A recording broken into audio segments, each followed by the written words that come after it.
السلام علیکم ورحمۃ اللہ۔ سوال پوچھا گیا ہے خلا کے حوالے سے۔ تو خلا کے دو طریقے ہوتے ہیں۔ ایک یہ ہے کہ عدالت میں جائے بغیر، اتھارٹی کے پاس جائے بغیر عورت اپنے شوہر سے طلاق کا مطالبہ کرتی ہے،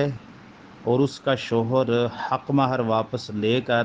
یا حق مہر سے زیادہ یا کم عوض اس طلاق دینے کے بدلے میں وصول کر کے لے کے اس کو طلاق دے دیتا ہے، یعنی اس کو آزاد کر دیتا ہے، یا کہتا ہے خالعتو کی، تو اس سے خلا ہو جاتا ہے۔ یا پھر دوسرا طریقہ یہ ہے کہ وہ عورت اپنے شوہر سے حق مہر واپس کرنے پر رضامند ہو کے طلاق مانگتی ہے، وہاں پر تنگ ہے، وہ اس کے حقوق ادا نہیں کرتا، اس کا خرچہ نہیں دیتا، یا کوئی بھی شرعی عذر ہے، تو وہ طلاق مانگتی ہے لیکن وہ دیتا نہیں ہے، تو عدالت وہ عدالت کے پاس جاتی ہے۔ عدالت سے جا کے کہتی ہے کہ میں اپنے شوہر کے پاس نہیں رہنا چاہتی، یہ میرے عذر ہیں، یہ میرا مسائل ہیں، اور یہ میرے لیے مشقت ہے اس کے ساتھ رہنا۔ تو عدالت اس کا کیس دیکھتی ہے۔ تو پہلی صورت میں تو یہ ہوتا ہے کہ عدالت اس کے شوہر کو، یعنی فریق ثانی کو، مدعا علیہ یعنی شوہر کو بلاتی ہے، سمن بھیجتی ہے، اور وہ عدالت میں پیش ہوتا ہے۔ عدالت اس کا بھی موقف سنتی ہے۔ تو عدالت اس کا موقف سن کر یہ فیصلہ دیتی ہے کہ اس لڑکی کا یا تیری منکوحہ کا، تیری بیوی کا موقف زیادہ راجح ہے، وہ اس میں حق بجانب ہے، لہٰذا تو اس سے حق مہر واپس لے لے، یا جس پر جتنے مال پر وہ طے کر لیں یہ واپس پکڑ، اور تو اس کو خلا دے دے، اس کو طلاق دے دے۔ تو یہ دوسرا طریقہ ہو جاتا ہے خلا کا۔ جیسے کہ ثابت بن قیس بن شماس رضی اللہ تعالیٰ عنہ کی بیوی نے آ کے رسول اللہ صلی اللہ علیہ وسلم کے سامنے یہ کہا کہ میرا شوہر، میں اس کے دین یا اخلاق پہ کوئی عیب نہیں لگاتی، لیکن انی اکرہ الکفر فی الاسلام، یعنی میں مسلمان ہونے کے باوجود اپنے دل میں اپنے شوہر کے لیے کفر رکھوں، ناپسندیدگی، عداوت، بغض رکھوں، تو اس کو میں پسند نہیں کرتی، تو میں اپنے شوہر کے ساتھ نہیں رہنا چاہتی، مجھے پسند ہی نہیں ہے۔ تو رسول اللہ صلی اللہ علیہ وسلم نے فرمایا کہ تو نے اس سے حق مہر میں کیا لیا تھا؟ تو اس نے کہا حدیقتاً، ایک باغ۔ تو رسول اللہ صلی اللہ علیہ وسلم نے فرمایا اترجعین حدیقتہ، کیا تو اس کا باغ واپس کرتی ہے تو؟ اس نے کہا ہاں۔ ثابت بن قیس بن شماس کی بیوی نے کہا میں واپس کرتی ہوں۔ تو رسول اللہ صلی اللہ علیہ وسلم نے اس صحابی کو بلایا، ثابت بن قیس کو بلا کے کہا کہ خذ الحدیقۃ وطلقها یا خالها، مجھے آگے الفاظ ضبط نہیں ہیں۔ تو رسول اللہ صلی اللہ علیہ وسلم نے فرمایا یہ تو اپنا باغ پکڑ لے، باغ اپنا لے لے، اپنے قبضے میں لے لے، اور اس کو تو خلا دے دے، یعنی اس کو آزاد کر دے نکاح سے، تو یہ خلا ہو گیا۔ اچھا، تو دوسری جس چیز کی، تیسری کی آپ بات کر رہے ہیں نا، جس کو کہتے ہیں عدالت یک طرفہ ڈگری جاری کرتی ہے، یہ طلاق بھی نہیں ہے، یہ خلا کی صورت بھی نہیں ہے، بلکہ اس کو فسخ نکاح کی صورت کہتے ہیں۔ یعنی عدالت میں عورت جا کے کیس کرتی ہے، اپنا دعویٰ پیش کرتی ہے، اور شوہر کو بلایا جاتا ہے، وہ آتا نہیں ہے، یا شوہر پہنچتا نہیں ہے، یا شوہر عدالت جو ہے وہ یک طرفہ موقف عورت کا سن کر اور اس کی بات سے رضامند ہو کر اس کو ڈگری جاری کر دیتی ہے۔ اب ڈگری کا مطلب یہ ہے کہ نکاح کینسلیشن کا سرٹیفکیٹ دینا، کہ وہ نکاح کو کینسل کر دیتی ہے۔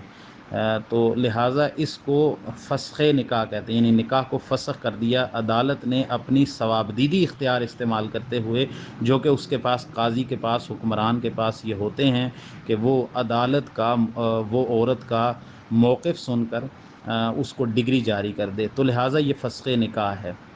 اب آپ نے جو بتایا کہ عدالت ڈگری جاری کرتی ہے اور پھر وہ یونین کونسل کے پاس بھیجتی ہے، تو یونین کونسل 3 دفعہ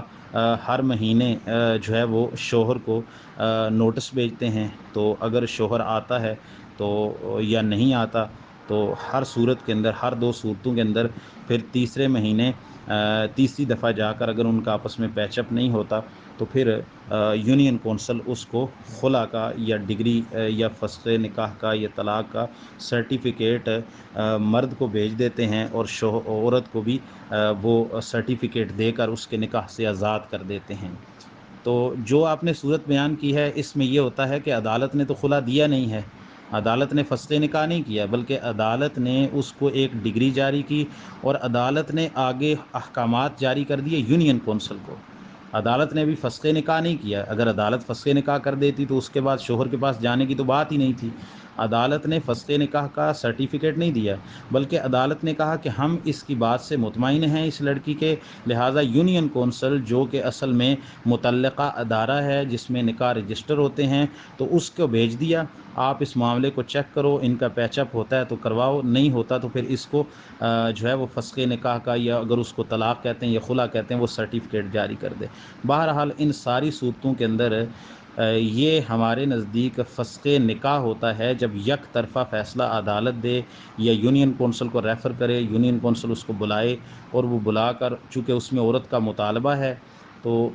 وہ یک طرفہ جب کارروائی کرتی ہے، ڈگری جاری کرتی ہے، تو اس کو فسخ نکاح کہتے ہیں۔ آپ نے پوچھا کیا خلا میں رجوع کا حق حاصل ہوتا ہے؟ نہیں جی، رجوع کا حق حاصل ہوتا ہے مرد کو جب مرد اپنی ثوابدید سے ابتداءً طلاق دیتا ہے اور کسی عوض کے بدلے میں نہیں دیتا، تو طلاق کے بعد عدت کے اندر مرد کو رجوع کا حق حاصل ہوتا ہے۔ لیکن جب خلا ہوتا ہے نا، تو خلا میں چونکہ مطالبہ عورت کی طرف سے ہوتا ہے، اور عورت حق مہر واپس کرتی ہے یا کوئی عوض واپس کرتی ہے، اور اگر مرد اس کے مطالبے پر طلاق دے دیتا ہے یا کہتا ہے کہ میں نے تجھے خلا دیا یا اپنے نکاح سے میں نے آزاد کیا، اصل میں خلا کا مطلب ہوتا ہے لباس کو اتار دینا، تو وہ کہتا ہے ٹھیک ہے میں نے تجھے آزاد کیا، تو لہٰذا اس کو خلا کی صورت بھی فسخ نکاح کی صورت ہے، یہ طلاق نہیں ہے۔ لہٰذا اس میں عورت، مرد جو ہے وہ رجوع کا حق حاصل نہیں رکھتا، کیونکہ اس میں فیصلہ عورت کی طرف سے ہوا ہے، انیشیٹو عورت نے لیا ہے، مطالبہ عورت نے کیا ہے، اور عورت کے مطالبے پر مرد نے جو ہے وہ حامی بری ہے، لہٰذا خلا کی صورت میں مرد کو رجوع کا حق حاصل نہیں ہوتا، اور عورت تو رجوع کر ہی نہیں سکتی، عورت نے خود خلا کیا ہے، تو طلاق دینا مرد کا ثوابدید ہے، طلاق مرد دے تو وہ رجوع کر سکتا ہے، خلا لینا یہ عورت کا ثوابدید ہے، یعنی اس کو اختیار ہے، اگر مرد اس کے کہنے پر یا عدالت میں جا کے وہ مرد جو ہے وہ خلا دیتا ہے اور عورت خلا لیتی ہے، تو اس میں نکاح فسخ ہو جاتا ہے، اسی وقت نہ مرد کو رجوع کا حق حاصل ہوتا ہے، اور عورت کے لیے تو رجوع کے حق حاصل ہونے کی کوئی بات ہی نہیں ہے، لہٰذا اسی وقت نکاح ختم ہو جاتا ہے۔ اب کیا دوبارہ وہ اکٹھے ہو سکتے ہیں؟ ہاں جی، چاہے عدالت نے ڈگری جاری کی ہو، فسخ نکاح ہوا ہو، یا خلا والی صورت ہو، تو یہ فسخ نکاح کی صورت ہے، تو لہٰذا وہی عورت اور وہی مرد اگر دوبارہ نکاح کرنے چاہیں تو خلا کی صورت میں اور فسخ نکاح کی صورت میں ان کا تجدید نکاح ہو سکتا ہے، نیا نکاح وہ کر سکتے ہیں۔ السلام علیکم ورحمۃ اللہ۔